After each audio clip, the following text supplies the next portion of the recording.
What exactly are the Isaac Accords, and how did President Milei's Genesis Prize lead to this movement? So the Genesis Prize Foundation has been around since 2013, Okay. and every year it gives a prize to a laureate of $1 million to somebody who's had a positive impact on life in general, and usually has been Jewish and has can also be seen as a kind of light for the younger generation, for somebody to be emulate.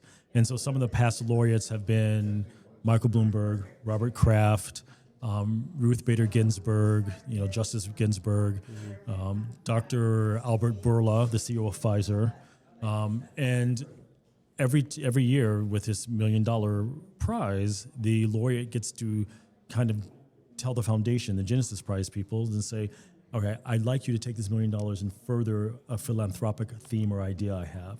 Okay. So, for example, with Dr. Bourla, he's from Greece. He's a Greek Jew, and he had said, I'd really like to establish a Holocaust museum within Greece to really talk about the experience of the Greek Jewish community during World War II. And so he directed the foundation to raise additional funds, work with the Greek government to go ahead and establish that.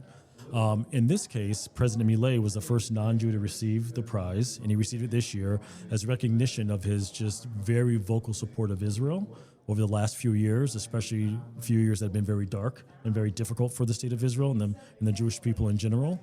And he said time and time again, he wants to be on the right side of history, and he thinks that being with Israel is the right side of history.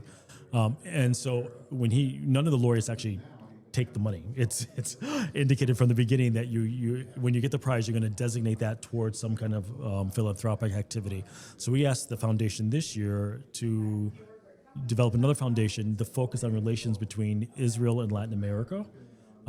Really, like I said, to fight Israel's growing global isolation, to fight the growing anti-Semitism we're seeing around the world, and really to build more positive relations with countries that share very similar values with Israel.